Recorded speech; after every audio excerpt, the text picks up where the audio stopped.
Bismillahirrahmanirrahim. Assalamualaikum warahmatullahi wabarakatuh. Alhamdulillahirrahmanirrahim. Wassalatu wassalamu ala asyrafil anbiya'i wal mursalin wa ala alihi washabihi ajma'in. Alhamdulillah, bersyukur kita kepada Allah SWT kerana dengan limpah kurnianya dapatlah kita berkumpul malam ni untuk satu lagi siri slot syarahan Imam Nizamiyah. Nizamiyah di bawah siri syarah pendidikan, iaitu syarah kitab Ayyuhal Walad karangan Al-Imam Al-Ghazali rahimahullah ta'ala. Jadi insyaAllah umum semua ketahui tentang kitab ni. Kitab ni agak terkenal. Dia mengenai nasihat yang ditulis oleh Hujjatul Islam Imam Ghazali lah kepada anak muda. Dan dalam buku ni Imam Ghazali menamakan Ayyuhal Walad, maksudnya seperti nasihat sama ayah tak ada anaknya lah, insyaAllah. Jadi tanpa membuang masa, saya mempersilakan Fadil Ustaz Zawawi untuk meneruskan majlis. Tafadhal.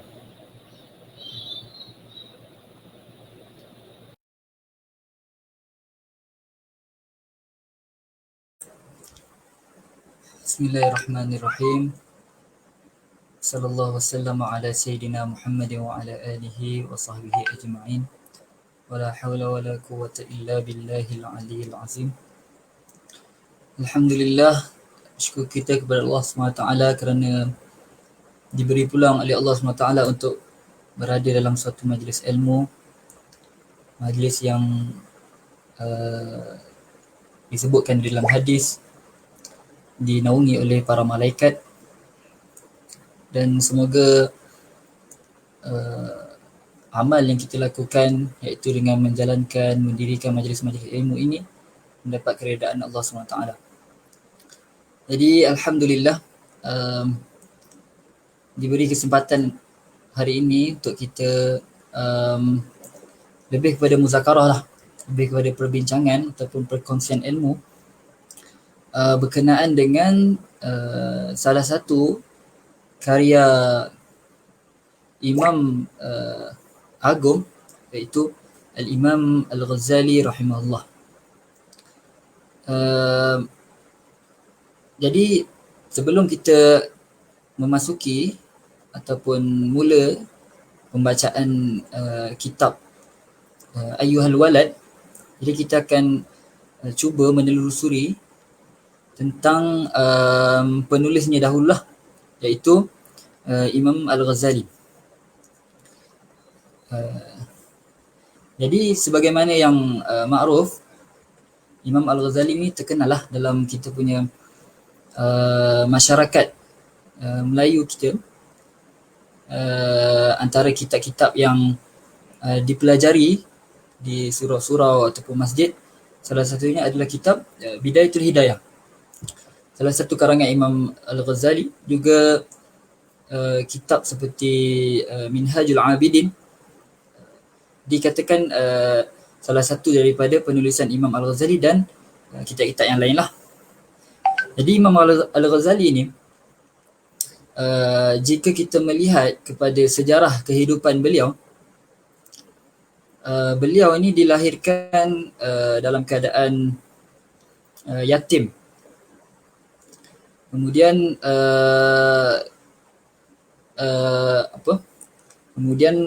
bapanya meninggal dunia, dan bapanya mewasiatkan rakan kepada bapa beliau, iaitu seorang sufi, seorang ahli sufi, untuk menjaga dan mendidik Imam Al-Ghazali dan adik beliau Ahmad Al-Ghazali. Kemudian setelah dijaga oleh rakan kepada ayah beliau ini, beliau telah dihantar ke madrasah, ke suatu tempat pengajian lah, untuk menuntut ilmu di sana. Pada mulanya dihantar tu bukan sebab untuk menuntut ilmu, tapi disebabkan kawan kepada ayah beliau ini, iaitu sufi ini, dia tidak mampu untuk menanggung kehidupan Imam Al-Ghazali dan dan adik beliau. Jadi kerana itu dihantar ke madrasah. Akan tetapi ilmu itu bila mana ahlinya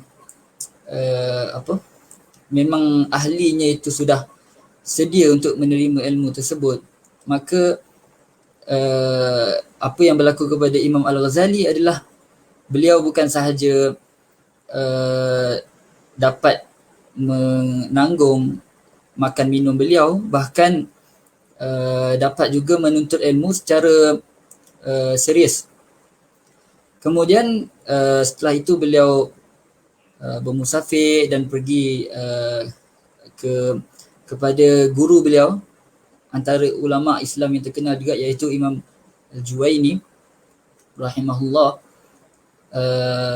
dan menuntut ilmu bersama Imam Juwaini. Jadi di sini kita dapat melihat satu perkara lah, iaitu hari ini kita punya syarahan Nizamiyah ini pun berkait dengan pendidikan. Jadi Imam Al-Ghazali sewaktu beliau menuntut ilmu dengan Imam Juwaini ni, jadi waktu itulah baru terselah beliau punya kelebihan ataupun kita kata potensi. Jadi daripada Imam Ghazali ni, orang kata kita kata sebagai nobody, kemudian jumpa Imam Juwaini sehingga menjadi somebody, iaitu ada ilmu yang tinggi lah. Jadi di sini kita lihat kepentingan seorang guru tu. Jadi kita student, pelajar tu sendiri, walaupun kita kata dia punya fatanah, kecerdikan, akan tetapi kalau tidak dibimbing dengan baik oleh seorang guru yang bagus, maka fatanah ini akan merosakkan dia. Jadi ini pun antara Imam Ghazali sebut juga dalam kitab, salah satu kitab beliau, bahawa golongan yang mempunyai kecerdikan tetapi kecerdikan mereka ni tidak sempurna, barangkali sebab tiada guru yang baik untuk membimbing mereka, maka waktu itu fatanah ini akan merosakkan mereka. Mereka akan menjadi lebih suka berdebat, suka untuk menonjolkan kecerdikan mereka tapi dengan cara yang tidak beradab dan sebagainya. Kemudian selepas Imam Juwaini meninggal dunia, apa yang Imam Ghazali buat adalah beliau bermusafir lagi, dan kali ini untuk menyertai sekumpulan apa kita kata, sekumpulan ulama. Maksudnya ada satu halaqah lah dalam yang dikelolai oleh menteri pada waktu itu, iaitu yang terkenal lah Nizamul Mulk.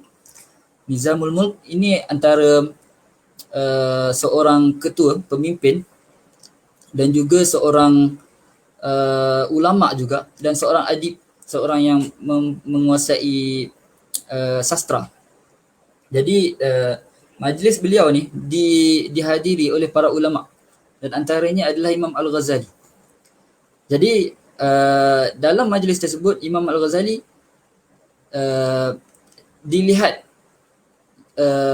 terselah beliau punya ketokohan dalam ilmu, dalam berhujah, dalam menyampaikan idea-idea beliau, sehingga kan Nizamul Mulk ni mengambil beliau dan menghantar beliau ke salah satu madrasah iaitu yang terkenal lah Nizamiyah, yang mana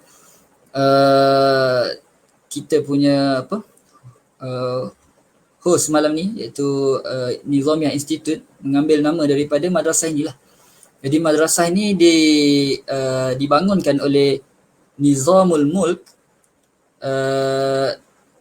untuk menghidupkan tradisi ulama ahli sunnah wal jamaah. Jadi pada ketika itu yang menguasai politik dalam sesetengah negara, di setengah daerah negara Islam, adalah golongan Syiah. Jadi peranan Nizamul Mulk ketika itu sangat, orang kata, signifikan, penting lah. sebab untuk melawan pemikiran-pemikiran Syiah. Jadi Imam Ghazali dihantar ke salah satu madrasah Nizamiyah ini. Ada 9 madrasah yang dibangunkan oleh Nizamul Mulk. Jadi dihantar ke madrasah di Baghdad. Jadi Imam Al-Ghazali menjadi ketua ataupun kita kata rektor di dekan di madrasah tersebut. Jadi dan madrasah ni bukanlah kita faham secara yang kita nampak sekarang, maksudnya ada pelajar orang kata umur daripada 13 sampai 17. Tak, dia lebih kepada para pelajar yang sudah mempunyai ketinggian ilmu ataupun kita kata pelajar universiti lah waktu itu. Jadi Imam Al-Ghazali mengajar di situ dan menulis.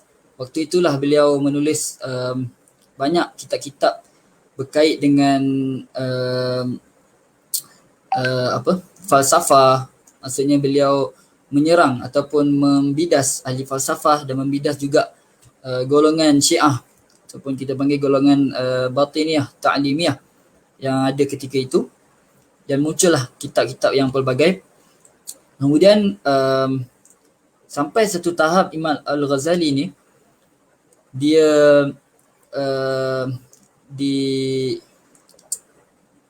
didatangi oleh satu bukanlah penyakit, kita kata satu kerancuan jiwa. Dia cuba untuk mencari tentang kebenaran lah, iaitu kita panggil, kalau kita dalam pengajian ilmu akidah ataupun ilmu falsafah, kita panggil dia tentang falsafah syak, iaitu Imam Al-Ghazali mula syak dengan kebenaran yang diperolehi daripada panca indera, yang diperolehi melalui akal fikiran, sehinggalah Allah SWT memberi orang kata hidayah ataupun cahaya hidayah ke dalam hati beliau, dan beliau mula nampaklah jelas kepada beliau kebenaran. Dan selepas itu berlaku satu peristiwa penting juga dalam kehidupan Imam Al-Ghazali, iaitu beliau mula pergi beruzlah ataupun kita kata khalwat lah. Beliau mengembara, meninggalkan tanah air sendiri dan mula mujahadah ataupun kita panggil tazkiyatun nafs, membersihkan jiwa.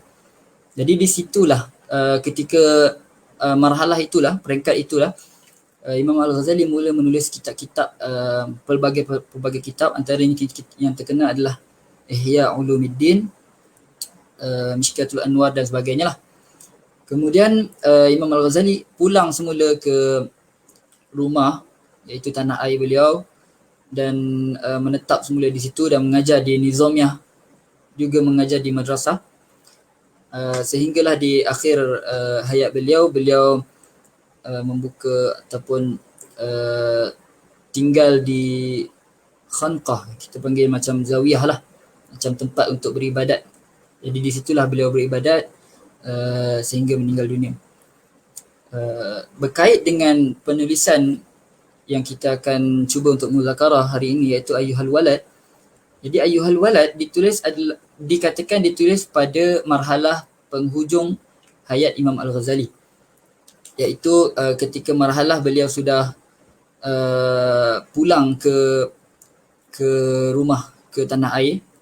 Jadi beliau menulis beberapa kitab, dan antaranya Ayyuhal Walad. Dan ada juga pengkaji yang mengatakan ditulis ketika waktu beliau berkhalwat, beruzlah. Ala kulli hal, kita melihat bahawa kitab ini dia ringkas dan bahasanya pun lebih, orang kata, straight to the point, terus. Maksudnya kalau kita tengok kitab-kitab beliau yang lain, dia punya pembacaan tu memerlukan lapisan yang pelbagai lah. Maksudnya kalau kita baca sekali, kita faham macam ni. Kalau kita baca kali kedua, dia punya pemahaman lagi meningkat, lagi lain. kita nampak benda-benda lain lagi. Pembacaan kali ketiga lebih lagi. Tapi kalau kitab Ayyuhal Walad ni kita lihat lebih macam saya cakap tadi, dia lebih terus. Kita faham memang dah boleh terus dapat tangkap. Kitab Ayyuhal Walad, kalau kita tengok objektif penulisan Imam Al-Ghazali dengan dalam kitab Ayyuhal Walad ini adalah untuk memenuhi permintaan salah seorang anak murid beliau, anak murid yang memang lama berkhidmat dengan beliau dan belajar dengan beliau. Jadi anak murid beliau ni minta untuk ditulis satu sekumpulan nasihat yang mana yang dapat dipegang sehingga akhir hayat.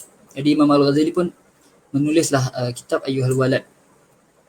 Dan kitab ni untuk pengetahuan muslimin dan muslimat, kita tak jumpa dalam disebut dalam kitab-kitab Imam Al-Ghazali.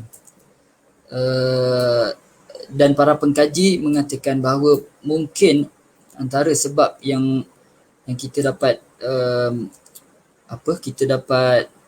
fahami adalah kerana kitab ini lebih bersifat persendirian. Dia lebih kepada personal antara guru dan murid. Jadi dia tak macam kitab-kitab Imam Ghazali yang lain, lebih untuk memberi untuk disebarkan, lebih bersifat umum kan. Tapi kitab ini lebih bersifat pesanan seorang guru kepada seorang murid. Kemudian jika kita baca, siapa yang pernah baca kitab Ayyuhal Walad ni, dia akan tengok kitab ni dia nampak macam tak tersusun. Nasihat-nasihat yang diberikan di dalam kitab ini, dia nampak macam tajuk besar tu tak berapa nampak. Jadi sebenarnya kalau kita tengok secara lebih mendalam, dia tersusun, cuma tajuk besarnya tidak dinyatakan. Jadi kitab ni akan dimulai dengan pesanan Imam Al-Ghazali untuk beramal. Iaitu nanti beliau akan membawakan hadis, beliau akan membawakan kata-kata ulama, membawakan tamsilan berkait dengan kepentingan untuk kita beramal ataupun membuat ibadat. Kemudian nanti beliau akan teruskan dengan mengenai perkara yang lebih khusus, iaitu tentang apakah amal yang boleh dilakukan ataupun amal yang paling terbaik untuk dilakukan. Sehinggalah nanti perbincangan itu akan menjadi semakin kecil. Kemudian apa yang kita dapat lihat secara keseluruhan dalam kitab ni adalah bagaimana Imam Al-Ghazali ingin menunjukkan tentang kepentingan untuk kita meninggalkan orang kata syirik nafsi. Maksudnya kita membuangkan sifat-sifat ataupun rasa takabur kita dengan diri kita sendiri, ataupun kita kata sebagai merasakan semua perkara yang kita buat ini adalah datang daripada diri kita sendiri. Itu kalau kita lihat dalam kitab-kitab Imam Al-Ghazali, dalam Ihya Ulumuddin pun, beliau ingin menghidupkan perkara ini, ingin menonjolkan tentang perkara ini. Jadi insya-Allah kita akan cuba mulalah insya-Allah pembacaan kitab Ayyuhal Walad. Jadi kitab ni dalam bahasa Arab, kalau terjemahannya boleh didapatkan di Google pun ada, kita boleh cari, iaitu diterjemahkan oleh Syekh Fahmi Zamzam dalam bahasa Melayu, dan manis. Maksudnya buku tersebut memang dari segi terjemahannya bagus sangat. Jadi para pembaca yang ataupun para pendengar yang tidak memahami bahasa Arab ataupun mahu lebih selesa, boleh juga merujuk terjemahan tersebut. Kita mula insya-Allah. Bismillahirrahmanirrahim. وبه نستعين الحمد لله رب العالمين والعاقبة للمتقين والصلاة والسلام على نبيه محمد وآله وصحبه أجمعين.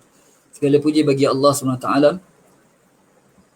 Tuhan pencipta sekalian alam, wal aqibatu lil muttaqin, dan pengakhiran yang baik untuk mereka-mereka yang bertakwa. Selawat dan salam ke atas Nabi Muhammad sallallahu alaihi wasallam, keluarga baginda, sahabat keseluruhannya. I'lam anna wahidan min at-talabati al-mutaqaddimin. Ketahuilah bahawasanya seorang daripada pelajar mutaqaddimin, murid mutaqaddimin dengan maksud pelajar lama lah, kita kata senior pelajar lama. Dia dah melazimi Imam Ghazali selama bertahun-tahun. Lazama khidmat al-Syekh al-Imam Zainuddin. Pelajar ini telah berkhidmat kepada Syekh al-Imam Zainuddin, iaitu gelaran bagi Imam Al-Ghazali, Hujjatul Islam, Abi Hamid Muhammad bin Muhammad Al-Ghazali rahimahullah. Nama penuh Imam Al-Ghazali Abu Hamid Muhammad bin Muhammad Al-Ghazali rahimahullah. Washtaghala bit-tahsil wa qira'atil ilmi alaih. Dan dia telah bersibuk dengan tahsilil ilmi, memperolehi ilmu, wa qira'atil ilmi alaih, dan bertalakilah dengan Imam Al-Ghazali, hatta jama'a min daqa'iqil ulum, sehingga dia telah berhasil mengumpulkan perincian-perincian ilmu yang mendalam lah, bukan setakat ilmu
tersebut dan mengumpul ilmu tersebut. Wal'an, sekarang, yang bagi an a'lama, aku perlu tahu, ayyu naw'iha yanfa'uni ghadan, yang mana satukah daripada ilmu ini yang akan memanfaatkan aku di masa akan datang, iaitu selepas matilah. Wa yu'nisuni fi qabri, dan yang akan menjadi penghibur aku di dalam kubur. Wa ayyuha la yanfa'u hatta atrukahu, dan yang mana satukah daripada ilmu-ilmu ini yang tidak bermanfaat supaya aku dapat meninggalkannya. Kama qala Rasulullah sallallahu alaihi wasallam, sebagaimana Rasulullah sallallahu alaihi wasallam bersabda, Allahumma, ya Allah, inni a'udzubika min ilmin la yanfa', aku memohon perlindungan daripada ilmu yang tidak memberi manfaat. Fastamarrat lahu hadhihi al-fikrah, maka anak murid Imam Al-Ghazali ni berterusan di fikiran beliau tentang perkara ni, apa yang beliau fikirkan ini. Hatta kataba ila hadrati syekh, sehinggalah beliau menulis kepada Imam Al-Ghazali, Hujjatul Islam Muhammadin Al-Ghazali rahimahullah, istifta'an. Jadi dia tulis untuk minta pendapat lah, untuk minta jawapan. Wa sa'ala anhu masaila, dan dia bertanya daripada Imam Al-Ghazali tentang beberapa permasalahan yang berkait. Nanti kita akan tengoklah, akan Imam Al-Ghazali akan jawab sebahagian daripada persoalan-persoalan ini, dan sebahagian persoalan yang lain beliau minta anak murid beliau ni untuk rujuk kitab-kitab beliau yang lain lah. Antaranya mungkin Ihya Ulumuddin dan sebagainya. Waltamasa minhu nasihatan wa du'aan. Dan anak murid beliau ni meminta daripada Imam Al-Ghazali nasihat dan doa. Dan doa ni nanti akan Imam Al-Ghazali sebutkan di akhir kitab. Qala, maka anak murid Imam Al-Ghazali ni berkata, wa in kana musannafatu syekhi kal ihya, meskipun penulisan-penulisan Imam Al-Ghazali seperti kitab Ihya dia wa ghairihi, dan selain daripada kitab Ihya, tashtamilu ala jawabi masaili. Jadi kemungkinan dia boleh jumpa jawapan-jawapan yang ditanya tu dalam kitab-kitab Imam Al-Ghazali yang lain. Lakin maksudi, akan tetapi tujuan anak murid Imam Al-Ghazali ni bertanya kepada Imam Al-Ghazali ni adalah untuk an yaktuba syekhu hajati fi waraqatin, untuk Imam Al-Ghazali tuliskan beberapa permintaan anak murid beliau ni tadi di dalam waraqat, di dalam beberapa helaian kertas, takunu ma'i muddata hayati. Jadi agar nasihat-nasihat yang ditulis di dalam kertas, beberapa kertas ini akan berkekalan dengan dia sepanjang hayat. Wa a'malu bima fiha muddata umri, dan dia dapat beramal, aku dapat beramal dengan apa yang ditulis di dalam wasiat tersebut sepanjang umurnya, insya-Allah taala. Fakataba risalata fi jawabihi, maka Imam Al-Ghazali pun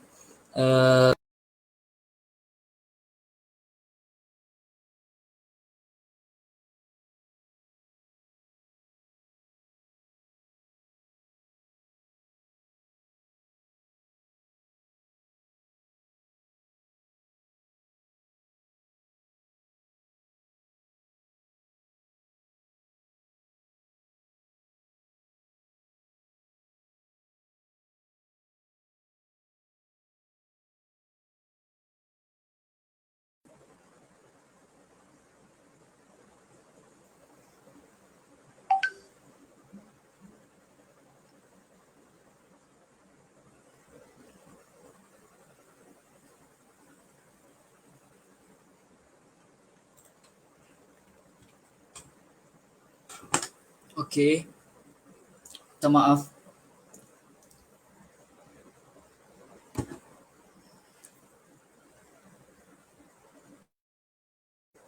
Okey, bismillahirrahmanirrahim. Jadi insya-Allah kita akan masuk kepada jawapan Imam Al-Ghazali. I'lam ayyuhal waladu, ketahuilah wahai anakku, wal muhibbul aziz, kekasih yang mulia, atalallahu baqa'aka bi ta'atihi, semoga Allah memanjangkan berkekalannya engkau dalam mentaatinya. Wasalaka bika sabila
Bismillahirrahmanirrahim. Minta maaf, internet ada masalah pula malam ni. Jadi insyaAllah kita sambung semula. Bismillahirrahmanirrahim. I'lam ayyuhal waladu wal muhibbul aziz atalallahu baqa'aka bi ta'atihi wa salaka bika sabila ahibbaihi. Dan semoga Allah mengekalkan engkau ataupun menjalankan engkau dengan jalanan para kekasihnya. Anna mansyuran nasihati yuktabu min ma'dini risalati alaihi salatu wassalam.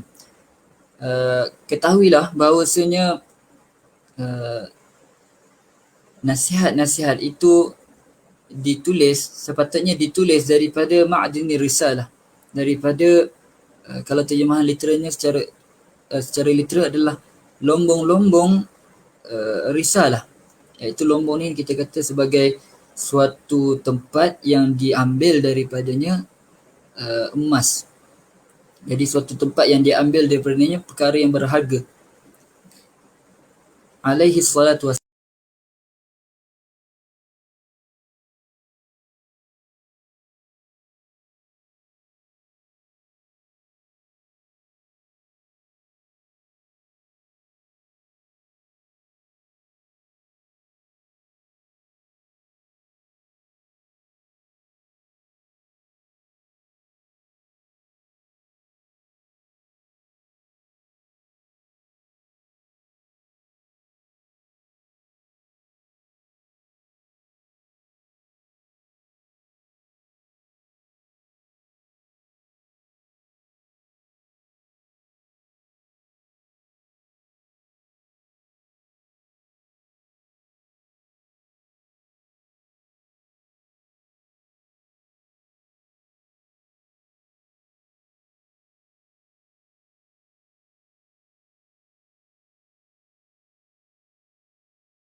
Bismillahirrahmanirrahim. Wassallallahu wasallam ala sayyidina Muhammad wa ala alihi wa sahbihi ajma'in.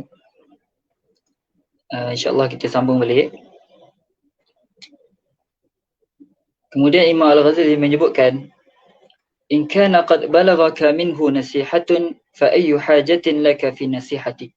Jadi seandainya kalau nasihat-nasihat yang kau perlukan telah pun sampai kepada engkau daripada risalah kenabian, iaitu nasihat-nasihat yang diperolehi daripada hadis Nabi Muhammad sallallahu alaihi wasallam, maka apa keperluan untuk engkau mendapatkan nasihat daripada aku?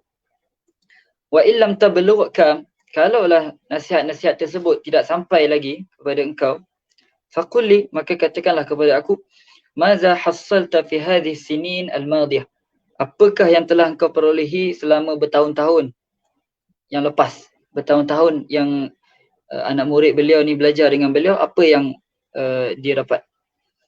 Ayyuhal waladu, min jumlati ma nasaha bihi Rasulullah sallallahu alaihi wasallam ummatahu qawluhu Di antara nasihat-nasihat yang disampaikan oleh Rasulullah sallallahu alaihi wasallam kepada umatnya adalah sabdanya, alamatu i'radillahi 'anil 'abdi, tanda jauhnya Allah Subhanahu taala daripada hamba, ataupun i'rad ni lebih kepada Allah menjauhkan diri daripada hamba, itu adalah alamatnya adalah istighaluhu bima la ya'nihi, sibuknya hamba tersebut dengan perkara yang tidak mempunyai manfaat untuk dia. Wa inna imra'an, hadis Nabi juga, inna imra'an, sesungguhnya seseorang itu, zahabat sa'atun min umurihi fi ghairi ma khuliqa lahu, seseorang itu kalau waktunya itu pergi ataupun hilang dengan perkara yang tidak dia diciptakan untuk perkara tersebut, la jadirun an tatula alaihi hasratuhu, maka sangat pantaslah untuk hamba tersebut berkekalan ataupun lama penyesalannya. Maksudnya, kalaulah seseorang hamba itu dia bersibuk dengan perkara yang selain apa yang diciptakan, selain apa yang dia diciptakan untuk melakukan perkara tersebut, maka hamba tersebut sepatutnya menyesal, orang kata tak sudah-sudah, berkekalan penyesalannya.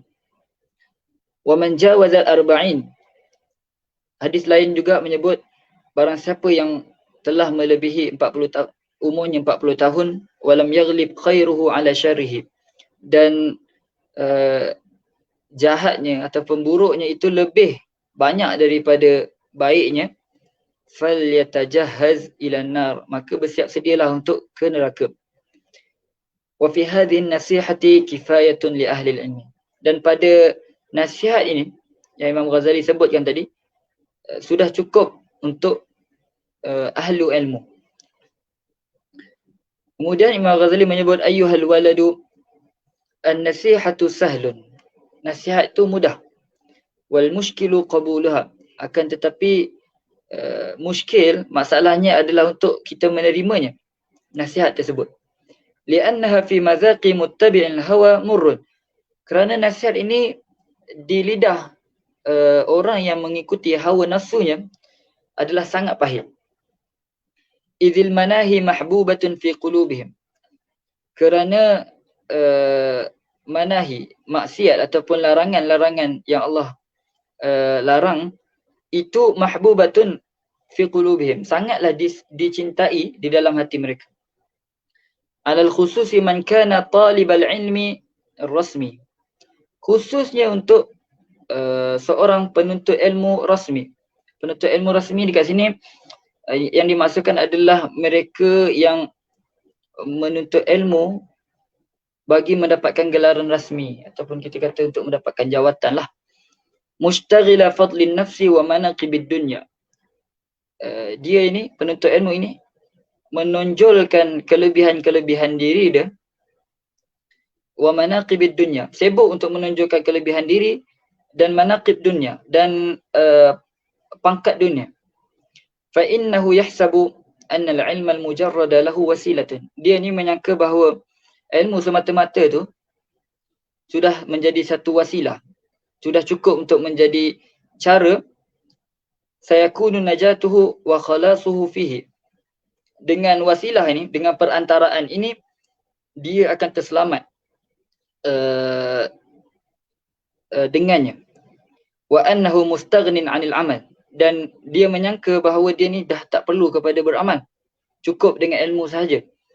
Wa hadha i'tiqadul falasifah, dan inilah i'tiqad golongan falasifah. Subhanallahil azim, maha suci Allah. La ya'lamu hadzal qadra annahu hina hassala al-ilma idza lam ya'mal bihi takunu al-hujjatu 'alayhi akida. Penuntut ilmu macam ni, dia tak mengetahui bahawasanya ketika mana dia banyak dalam menuntut ilmu, akan tetapi dalam masa yang sama dia tidak beramal dengan ilmu tersebut, takunul hujjatu 'alaihi akida, ilmu tersebut akan menjadi hujjah hujah ke atas dia untuk dia dihukum tu lebih kuat. Maksudnya kalau kita beza dengan orang yang tak ada ilmu dengan orang yang ada ilmu, jadi dekat akhirat nanti orang yang ada ilmu ini hujah untuk Allah hukum dia tu adalah lagi kuat daripada orang yang tidak mempunyai ilmu. Kama qala Rasulullah sallallahu alaihi wasallam, sebagaimana Rasulullah sallallahu alaihi wasallam bersabda, inna asyaddan nasi azaban yaumal qiyamah, sesungguhnya manusia yang paling kuat ataupun paling teruk azab yang akan diterima pada hari kiamat, alimun, seorang yang alim, seorang alim, lam yanfa'hu Allahu bi ilmihi, Allah tidak menjadikan ilmu dia tu ada manfaat.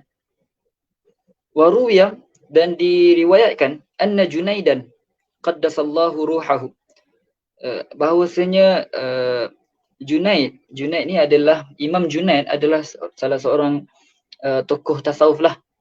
Jadi dia ni antara ulama yang mengumpulkan antara syariat dan hakikat, yang mengumpulkan antara ilmu syariat dan juga alim dalam bidang tasawuf hakikat. Ru'iya fil manami ba'da mautih, jadi disebutkan, diriwayatkan bahawasanya Imam Junaid diperlihatkan kepada seseorang dalam mimpi, dapat melihat Imam Junaid setelah kematian Imam Junaid. Faqila lahu, maka ditanyakan kepada Imam Junaid tersebut, mal khabaru ya Abul Qasim, apakah perkhabaran kamu wahai Abul Qasim, gelaran bagi Imam Junaid lah. Qala, Imam Junaid berkata, tahatil ibarat, ibarat-ibarat yang tinggi itu telah lenyap. Baik, Imam Junaid ni dia terkenal sebagai ahli sufi yang kalamnya tinggi.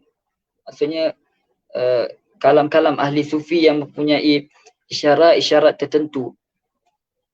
Jadi Imam Junaid menyebutkan tahatil ibarat, ibarat-ibarat tersebut, kalam-kalam tersebut yang tinggi tersebut lenyap. Wa faniyatil isyarat, dan isyarat-isyarat juga telah binasa. Wa ma nafa'atna illa raka'atun, dan tidak memanfaatkan kami, Imam Junaid, melainkan raka'atun, beberapa rakaat, raka'naha fi jawfil lail, yang kami dirikan di pertengahan malam. Jadi riwayat ni ingin menunjukkan bahawa semata-mata ilmu tidak mencukupi, bahkan perlunya kepada amal. Meskipun amal tersebut tidaklah orang kata seberapa rakaat, beberapa rakaat sahaja, akan tetapi bila mana Allah menerima amal tersebut, maka terselamatlah kita di akhirat. Kemudian Imam Al-Ghazali menyebutkan lagi, ayyuhal waladu la takun minal a'mali muflisan, wahai anakku, janganlah engkau menjadi orang yang muflis dengan amal.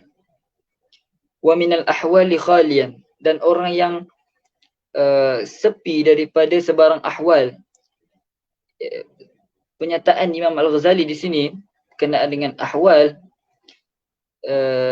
ataupun kita kata dalam ilmu tasawuf, hal dan maqam, adalah isyarat tentang keperluan untuk kita menggabungkan antara amal zahir, itu ibadat zahir, dan ibadat yang bersifat batin, ataupun kita panggil dengan zikrullah secara batin, melalui jalan tariqah. Tak semestinya tariqat yang kita faham sekarang lah. Yang penting melalui jalan mujahadah nafs. Jadi bila mana kita melalui jalan mujahadah nafs ni, akan dibukakan kepada kita asrar batinah. Itu pintu rahsia. Rahsia-rahsia yang bersifat batin. Jadi isyarat Imam Ghazali di sini adalah mengumpulkan antara syariat dan hakikat. Wa tayaqqan anna al-ilma al-mujarrada la ya'khudhu al-yad, dan yakinlah bahawasanya ilmu semata-mata tidak akan ya'khudhul yad dengan maksud tidak akan menyelamatkan pemilik ilmu ini daripada ketakutan di hari akhirat kelak. Misaluhu, contohnya, ini Imam Ghazali cantik, dia akan bagi tamsilan, dia akan banyak bagi tamsilan supaya untuk dekatkan kefahaman pembaca. Lau kana ala rajulin fi bariyatin. Tamsilannya adalah jikalau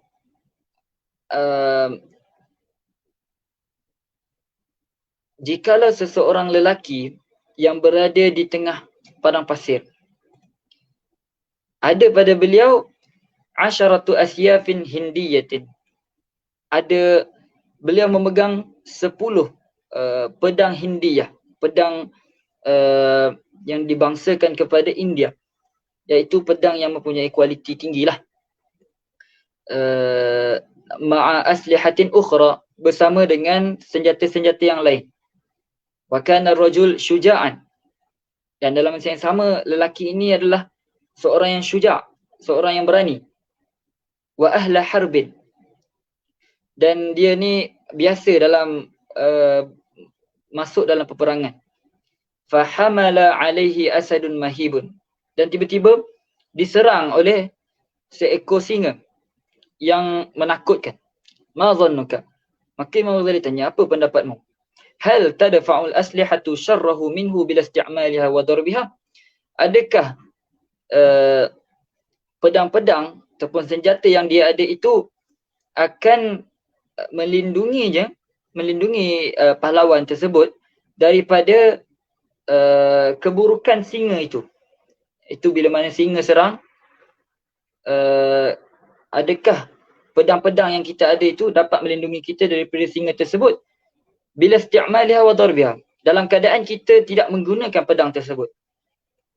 Wa minal ma'lum, dan diketahui, annaha la tadfa'u illa bitahriki wa darbi, bahawasanya pedang tersebut takkan dapat melindungi kita melainkan jika kita menggerakkan dan kita hayunkan pedang tersebut kepada singa tadi. Fakadha law qara'a rajulun, maka begitulah perumpamaannya untuk siapa yang seseorang lelaki jika dia membaca mi'ata alfi mas'alatin ilmiyatin, dia mempelajari 1000 masalah ilmu, wa 'allamaha wa ta'allamaha, dia belajar dan mengajarkan ilmu tersebut, walam ya'mal biha, akan tapi dia tidak beramal dengannya, la tufiduhu illa bil amal, maka waktu itu ilmu-ilmu yang dia ada itu takkan memberi manfaat kepadanya melainkan dengan amal. Wa misaluhu, dan tamsilannya lagi, lau kana li rajulin hararatun wa maradun safrawiyun, kalaulah ada pada seseorang itu penyakit hararah, demam, wa maradun safrawiyun, sakitlah, yakunu ilajuhu bisikanjabin, cara untuk mengubatnya adalah dengan sikanjubin. Sikanjubin ni madu dicampur dengan cuka.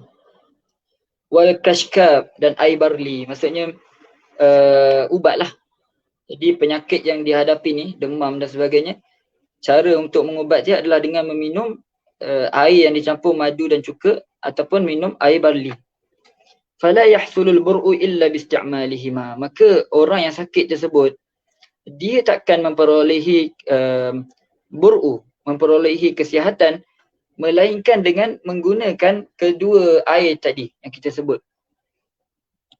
Kemudian Imam Al-Ghazali menyebut bahawa menyebut satu syair dalam bahasa Parsi, maksudnya adalah kalaulah engkau memenuhkan 2000 ritol, tak tahu berapa satu ritol tu berapa liter, tapi kita anggap contohlah 2000 liter khamran, arak, di dalam fil ku'usil wal aqdah, di dalam bekas-bekas dan mangkuk, la takunu sukrana wa majnunan ma lam tashribhu, engkau takkan jadi mabuk, kau takkan jadi gila melainkan selepas engkau minum air tersebut.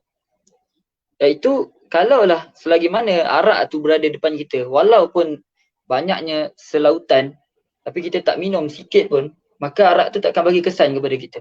Begitu juga ilmu, walaupun seluas mana ilmunya, akan tetapi tiada amal, maka ilmu tersebut tidak akan memberi kesan kepada kita. Walau qara'tal ilma mi'ata sanatin, dan jika engkau mempelajari ilmu selama 100 tahun, wa jama'ta alfa kitabin, dan engkau mengumpulkan 1000 kitab, buku-buku, la takunu musta'iddan li rahmatillahi ta'ala illa bil amal. Engkau takkan bersedia untuk menerima rahmat Allah melainkan dengan amal. Kama qala Allah Ta'ala, sebagaimana firman Allah Subhanahu wa taala, wa allaysa lil insani illa ma sa'a, dan tidak ada bagi manusia itu melainkan apa yang dia usahakan, iaitu amal soleh. Faman qala, barang siapa yang mengatakan inna hadhil ayata mansukhatun, sesungguhnya ayat ini telah dimansuhkan. Ini kalau ada orang cuba untuk jawab balik.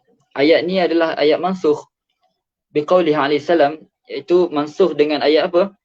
Dengan sabda Nabi sallallahu alaihi wasallam, idza mata ibnu adam inqata'a 'amaluhu illa min thalas. Apabila telah meninggalnya seorang anak Adam itu, akan terpotonglah amalnya melainkan daripada 3 perkara. Maka Imam Ghazali jawab apa?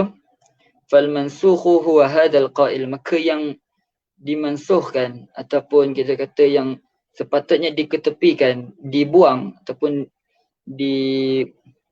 diketepikanlah dalam konteks ni, huwa hadzal qail, maka yang patut kita mansuhkan adalah orang yang bercakap ni, orang yang mengatakan bahawa ayat ni mansuh. Wala in kana mansukhatan, jadi Imam Ghazali kata kalaulah kita andaikan dia ni memang mansuh ayat ni, fama taqulu fi qouli ta'ala, apa yang kau akan katakan pada firman Allah SWT. Jadi Imam Ghazali akan menyebutkan beberapa ayat yang lain yang menunjukkan bahawa manusia itu, apa yang dia akan perolehi di akhirat nanti hanyalah apa yang diamalkan. Jadi antara ayat tersebut adalah faman kana yarju liqa'a rabbih falyamal 'amalan salihan. Siapa yang ingin bertemu dengan Allah di akhirat nanti, maka beramallah dengan amal soleh. Jazaa'an bima kanu ya'malun. Jazaa'an bima kanu ya'malun. Ganjaran yang diperoleh oleh mereka disebabkan dengan apa yang mereka amal. Jazaa'an bima kanu yaksibun, dengan sebab apa yang mereka usahakan. Innal ladzina amanu wa 'amilus solihati kanat lahum jannatul firdausi nuzula illa man taba wa amana wa 'amila 'amalan salihan. Kemudian Imam Ghazali sebut lagi, wa ma taqulu fi hadzal hadis, apa yang kau akan katakan pada hadis ini. Bunyal islamu ala khamsin, Islam itu terbina di atas 5. Syahadati Allah, mengucapkan syahadah alla ilaha illallah, tiada Tuhan selain Allah, wa anna Muhammadar Rasulullah, dan bahawasanya Muhammad itu pesuruh Allah, wa iqamis salah, dan mendirikan salat, wa ita'iz zakah, wa saumi ramadan, wa hajjil baiti man istata'a ilaihi sabila, menunaikan zakat, menunaikan puasa, dan melakukan haji bagi siapa yang mampu. Wal imanu qaulun bil lisan. Okay, jadi dekat sini Imam Ghazali akan cuba membuktikan bahawa amal itu dituntut, bukan sekadar ilmu ataupun syahadah secara zahir, akan tetapi amal juga dituntut. Jadi Imam Ghazali sebut apa maksud iman. Jadi hadis tadi menyebutkan bahawa Islam ini terbina atas 5. Syahadatu an la ilaha illallah wa anna Muhammadar Rasulullah ila akhirih, sehingga akhir. Jadi sekarang ni apa maksud iman? Daripada penyataan syahadatu an la ilaha illallah wa anna Muhammadar Rasulullah, iman itu adalah qaulun bil lisan, iaitu melafazkan dengan lisan, wa tasdiqun bil janan, dan membenarkan dengan hati, dan amalun bil arkan, dan beramal dengan rukun-rukun, iaitu yang 5, yang iqamis salah dan sebagainya. Wa dalilul a'mali aktsaru min an yuhsa, dan bukti amal itu aksar min an yuhsa, banyak sangat dah. Bukti-buktinya banyak, tidak terkira. Wa in kana al-'abdu yablughul jannata bi fadlillahi wa karamihi. Seandainya seorang hamba itu dapat mencapai syurga dengan fadlillah, dengan apa kita kata, rahmat Allah SWT. Walakin ba'da an yasta'idda, akan tetapi itu hanya berlaku jika ataupun setelah hamba tersebut yasta'idda, bersedia bita'atihi wa ibadatihi, bersedia dengan ketaatan dan ibadat. Jadi waktu itulah baru Allah akan pandangnya untuk memberi rahmat dan masuk syurga dengan rahmat Allah. Lianna rahmatallahi qaribun minal muhsinin, kerana rahmat Allah itu dekat dengan orang yang berbuat baik. Walau qila, seandainya dikatakan, kalaulah ada orang kata ya balughu aidan bimujarradil iman, kita ni boleh je masuk syurga semata-mata dengan iman. Sebab ada hadis menyebutkan bahawa barang siapa yang akhir hayatnya dengan la ilaha illallah, maka masuk syurga. Jadi kalaulah ada orang kata boleh je masuk syurga dengan semata-mata iman, maka Imam Ghazali jawab, qulna, kami akan mengatakan kepadanya, na'am, betul, apa yang dia cakap tu betul. Lakin, akan tetapi, mata ya belum. Jadi ini persoalan penting. Betul dia akan masuk syurga, akan tetapi bila dia akan masuk? Kam min aqabatin ka'udin, berapa banyak halangan yang sukar, tastaqbiluhu ila an yasil, yang dia akan hadapi sebelum dia nak sampai tu syurga tersebut. Awwalu tilkal aqabat, halangan yang paling awal sekali dia akan jumpa, aqabatul iman, iaitu halangan iman. Annahu hal yaslamu minas salbi, adakah selamat iman dia tu daripada dicabut, amla, ataupun tak selamat.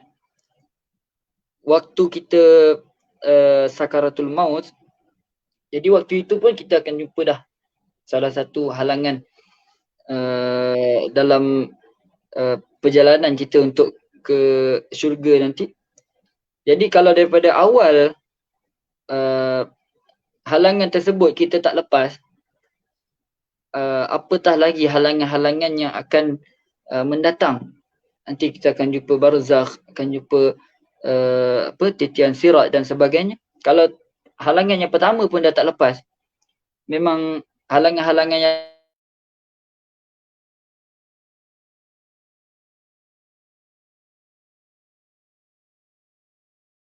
yang mengatakan bahawa semata-mata iman boleh masuk syurga, dia alhamdulillah sampai juga ke syurga. Yakunu janiyan muflisan, walaupun dia sampai dalam, dia tu nanti dalam keadaan orang yang masuk syurga dalam keadaan muflis. Jadi orang yang masuk syurga dalam keadaan muflis, dia akan berada di tingkat paling bawah lah dalam syurga. Qala al-Hasan al-Basri rahimahullah, Imam Hasan al-Basri, Imam Hasan al-Basri ni pun salah satu di antara ulama sufi dan juga ulama syariat yang terkenal. Yaqulullahu ta'ala li'ibadihi yawmal qiyamah, Allah SWT akan berkata kepada hambanya pada hari kiamat, udkhulul jannata birahmati, masuklah syurga dengan rahmat aku. Masuk syurga memang dengan rahmat Allah SWT. Waqtasimuha biqadri a'malikum, akan tetapi pembahagian syurga tersebut Allah kata bahagikan mengikut kadar amal, mengikut kadar amal kita. Ayyuhal walad ma lam ta'mal la tajidil ajra.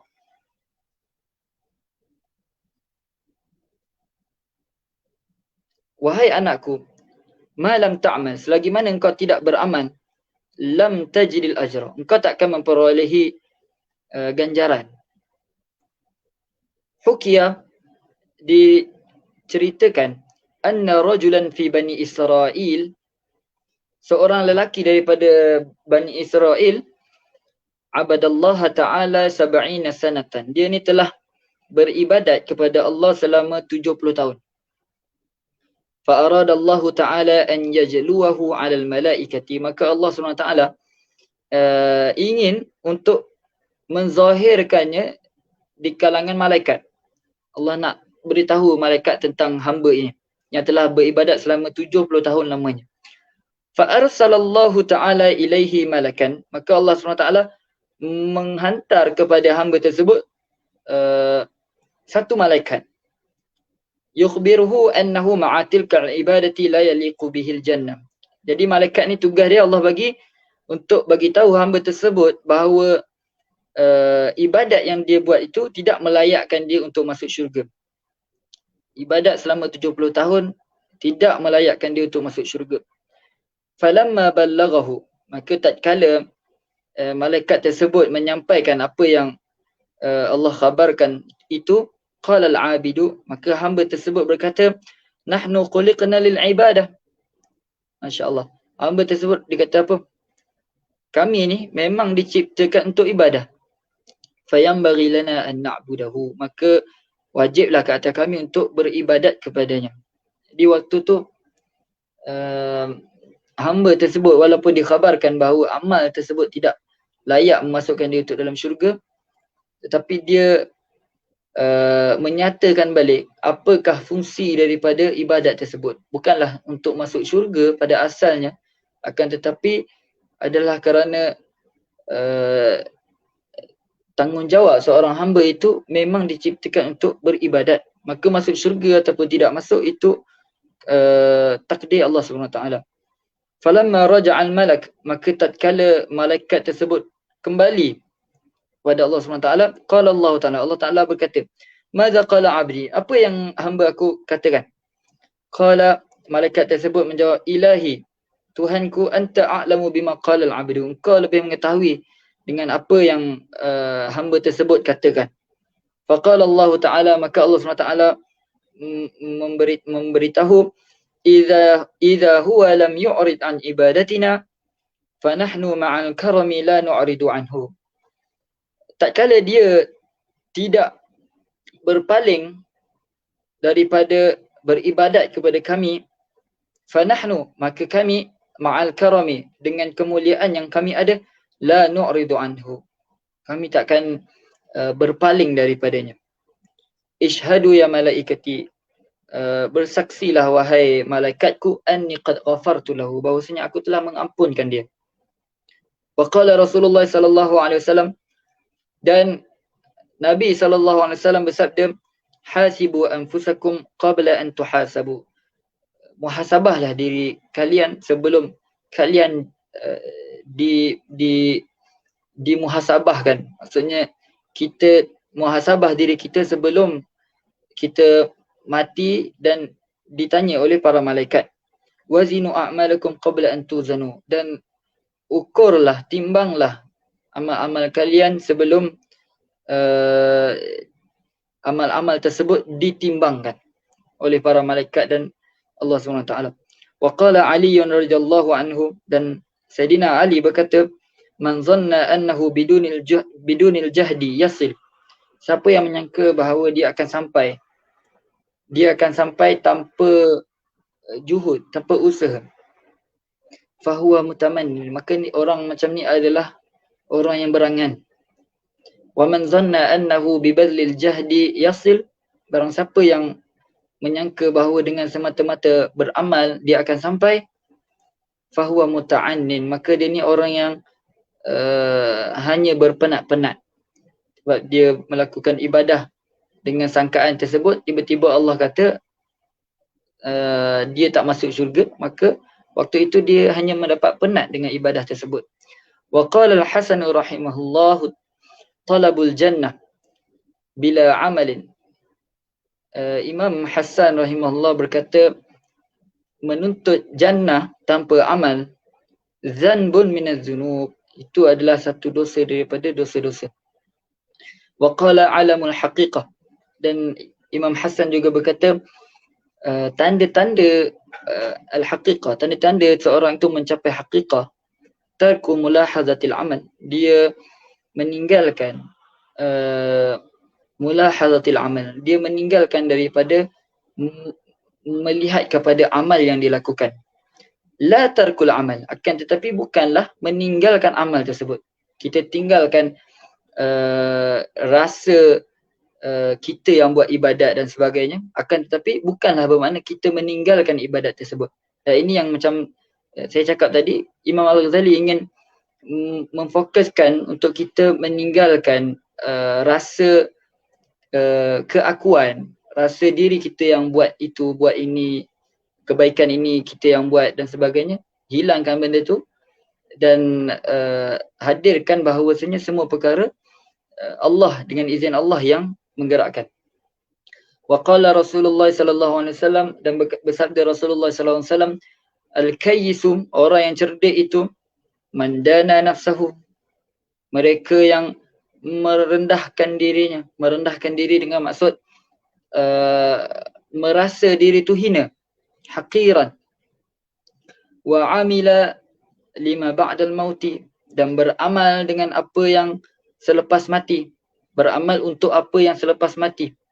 Wal ahmaqu, dan orang yang bodoh pula, man atsba'a nafsahu, mereka yang mengikut hawa nafsunya, nafsahu hawahu wa tamanna 'ala Allah. Dia mengikut hawa nafsu dalam keadaan dia berangan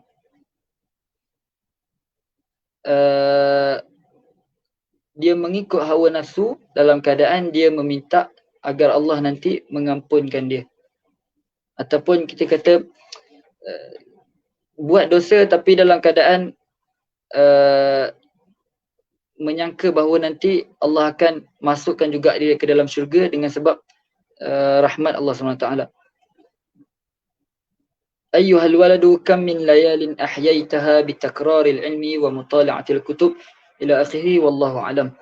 Jadi simpulan yang kita dapat lihat pada malam ini adalah tentang pertama, Imam Al-Ghazali menggesa untuk seseorang itu melakukan ibadat ataupun melakukan amal.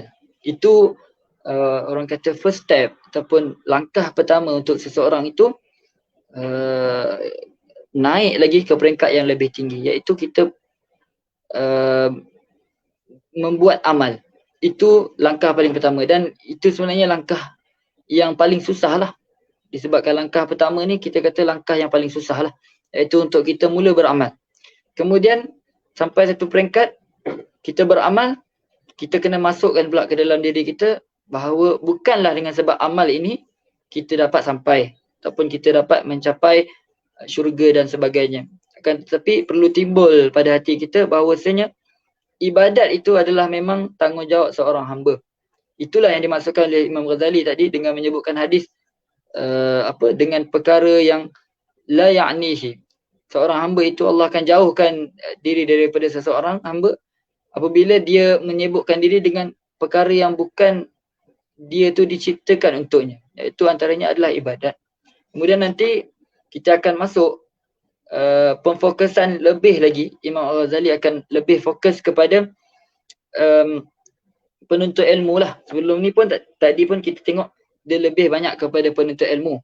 Sebab yang bertanya ni pun memang penuntut ilmu, anak murid Imam Ghazali sendiri. Cuma setelah ini pemfokusan tu lebih lagi kepada bagaimana penuntut ilmu ini menyibukkan diri dengan mutalaah kitab, dengan mengulang kaji pelajaran, baca, bertalaki itu ini. Akan tetapi tanpa amal, segala apa yang dipelajari itu tidak memberi manfaat kepadanya. InsyaAllah. Wallahu a'lam bissawab.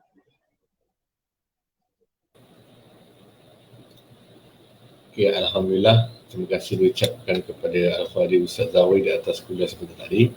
Jadi insyaAllah sekarang ni kita buka sedikit pada sesi soal jawab. Okay, jadi ada beberapa soalan tadi. Okey, ini yang pertama.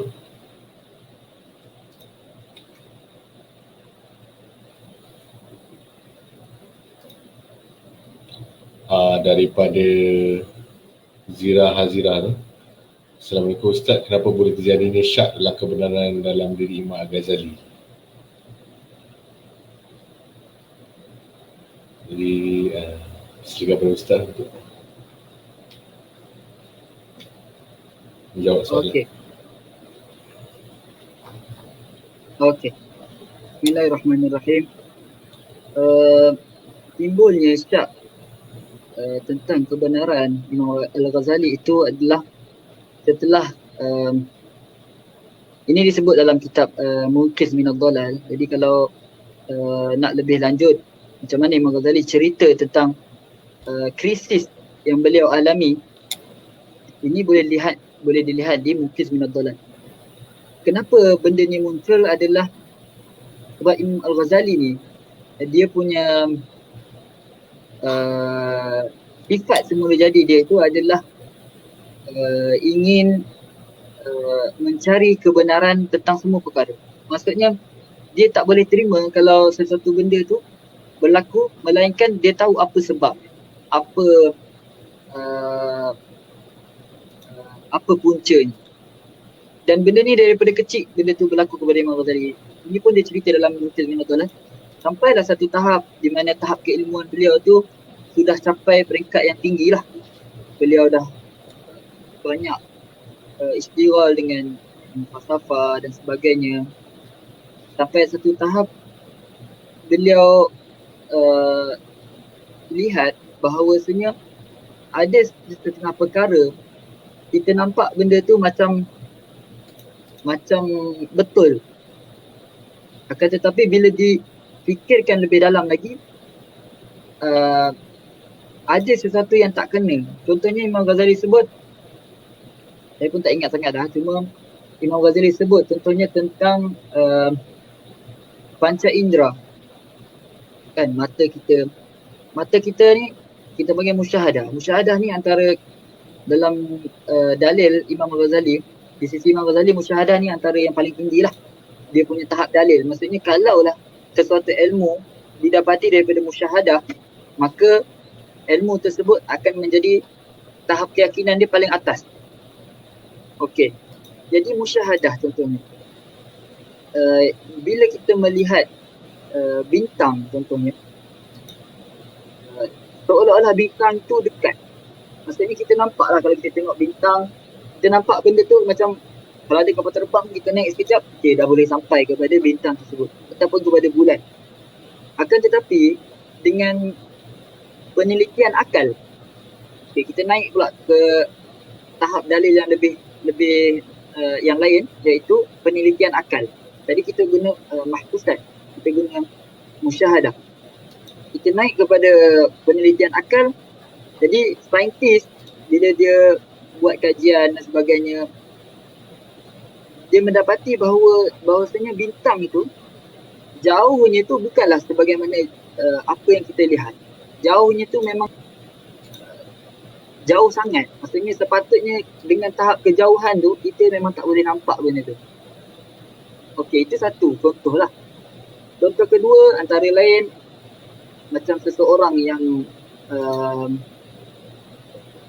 berada di tengah-tengah padang pasir. Jadi sampai satu tempat mata dia nampak orang kata panggil apa? Oasis, tempat yang seolah-olah ada air dekat situ. Tapi bila dia sampai ke tempat tersebut, tengok-tengok air tak ada. Jadi waktu tu Imam Ghazali syak tentang kebenaran pandangan, tentang kebenaran musyahadah ni. Jadi musyahadah ni pun boleh untuk berlaku padanya pembohongan. Jadi waktu tu banyaklah dia punya, Imam Ghazali dia cerita secara detail, bukan setakat musyahadah. Nanti pemikiran akal pun sebenarnya nanti ada benda yang sebenarnya tak boleh nampak macam betul, tapi bila fikir dalam-dalam nampak macam akal ni pun sama, berlaku pembohongan pada dia. Jadi benda itulah yang membuat Imam Ghazali sampai satu tahap dia dah tak ada pegangan. Yang mana satu, macam mana kita nak tahu kebenaran sesuatu tu? Ialah mahsusat, musyahadah. Mata kita panca indera pun dah tak boleh guna bagi dia. Akal pun kadang-kadang boleh menipu. Jadi apa lagi jalan yang boleh kita kita guna untuk mengetahui kebenaran. Jadi sampailah satu tahap macam mana Imam Ghazali keluar daripada syak tersebut adalah bila mana Imam Ghazali sebut bahawa Allah mencampakkan dalam hati beliau cahaya. Saya tak ingat apa dia punya kalimat secara literal, tapi seolah-olah cahaya hidayah lah. Dengan cahaya tersebutlah dia sihat balik. Maksudnya syak dia tu hilang. Dan lepas tu dia akan cerita lebih panjang perjalanan dia dengan ahli falsafah, ahli sufi dan sebagainya. Boleh tengok dalam mungkin Allah. Okey, terima kasih diucapkan kepada Ustaz. Jadi insyaAllah sampai di sini kuliah kita pada hari ini. InsyaAllah kita bersama lagi pada bulan hadapan minggu ketiga hari Jumaat, waktu yang sama jam 9 malam. Jadi sebelum kita tutup, kita tutup dengan tasbih kifarah dan solat doa.